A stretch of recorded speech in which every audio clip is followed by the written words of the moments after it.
Hello, ladies and gentlemen. Here I have translated into standard terminology the rule that we had gotten before for adding two numbers with the same sign. Okay?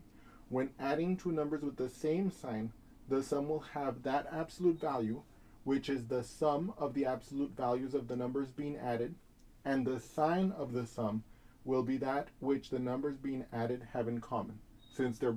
So for example, let's get started here.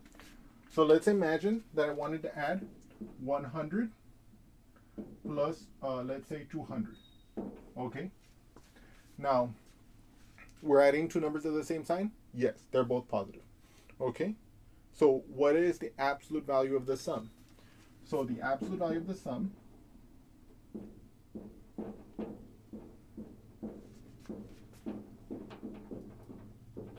will be the sum of the absolute values of these numbers. In this case, they're already positive. The absolute value of 100 is 100.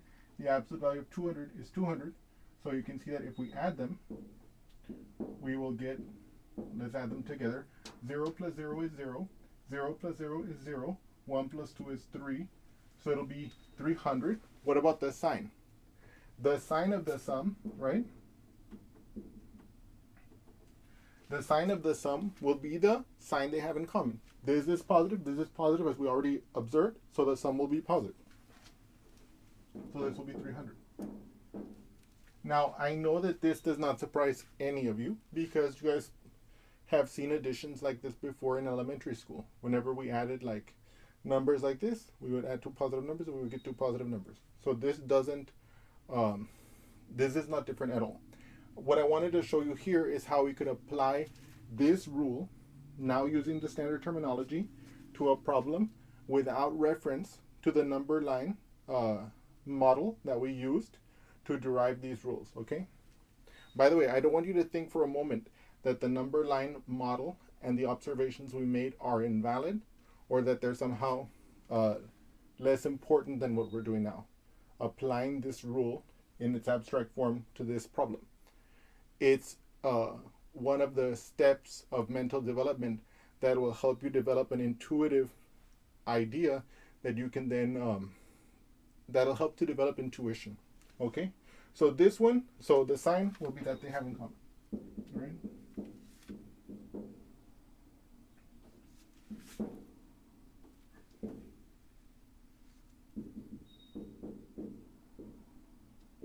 Right? Okay. So that's that first example. Okay?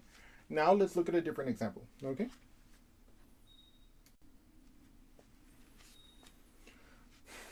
So now here we have negative 20 plus negative 30.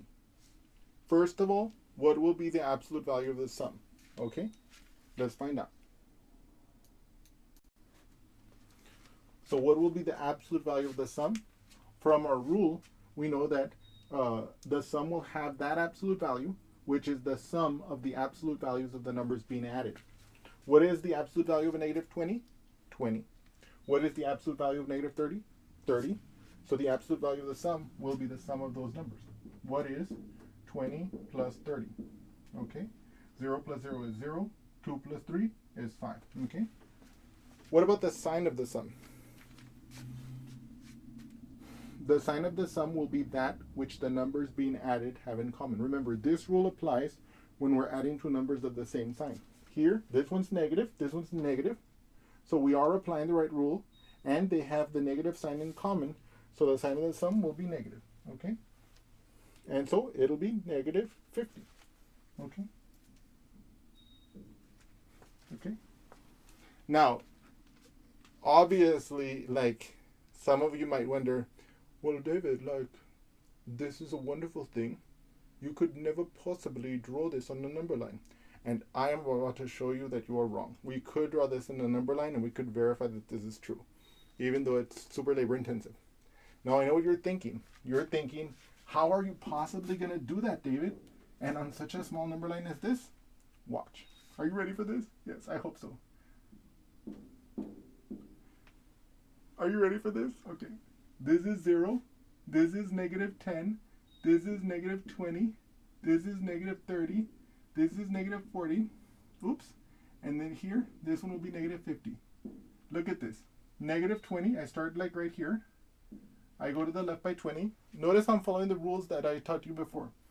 Now I need to represent the negative 30 with an arrow, with the tail starting at where the head of the first arrow, where the arrow representing the first number ended up. And it'll also be 30 in this direction, right? Like this. And what's the sum? It's this arrow here, whose tail begins where the tail of the first, where the tail of the arrow representing the first number started, and whose point represents or ends where the point of the second arrow ended up. And you can see that this exactly captures what we saw there.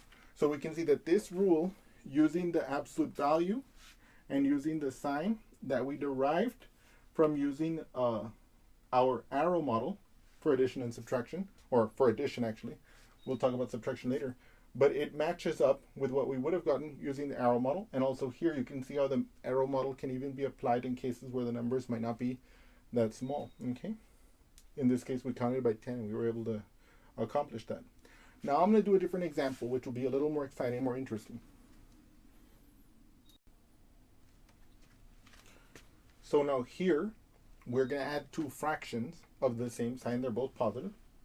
So the nice thing about the rules we developed is that they will apply to fractions, to decimals, and in fact to any real number. Okay. But so for us, we're gonna mostly be dealing with integers and with fractions and the occasional decimal, and so this kind of example will be needed. But of course, and this is why getting these abstract rules is so important, because now I can use these rules and I can apply it here, where drawing a number line would be much less practical, of course. And of course, drawing the number line was never meant to be like a solution for every problem. It's a good mental model to start out with, to develop intuition, but to actually perform the calculations, we needed some abstraction, which we captured here.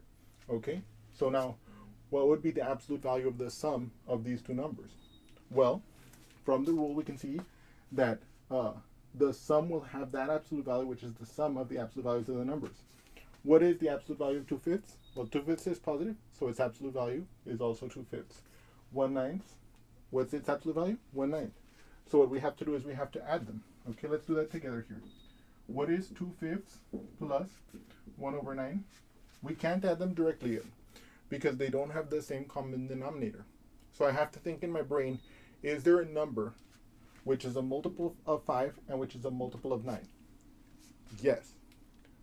45, right? If I multiply 5 by 9, I get 45. And if I multiply 9 by 5, I get 45. And so what I'm going to do is I'm going to rewrite this as 2/5 times some fraction plus 1/9 times some fraction.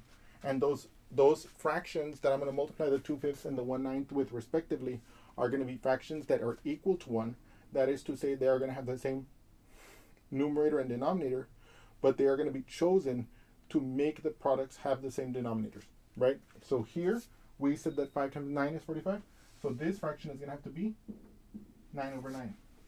By the same reason, this fraction, we know that 9 times 5 is 45. So this fraction is going to have to be, by force, 5/5. Okay, like this.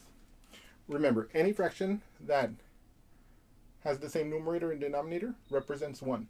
And so what happens is that when I multiply these two fractions, I get a fraction which is numerically equal to 2/5, but which has the denominator we want, which will enable us to perform the addition. And this kind of property is called the equivalent fractions. Okay, so let's do that together here. What's 2 times 9? That's 18.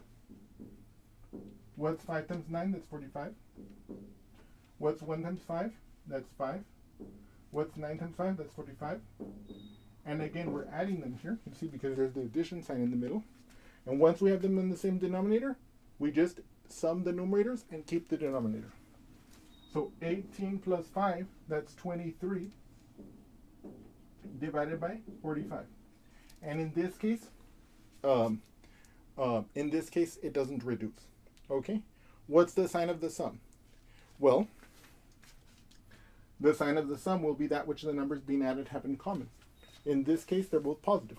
So it'll just be positive 23/45. Okay. And so you see the nice thing here is that by abstracting this rule for adding two numbers of opposite signs, um, we can apply it now to numbers that are not just integers, not just small numbers. We can apply it to more interesting cases like this.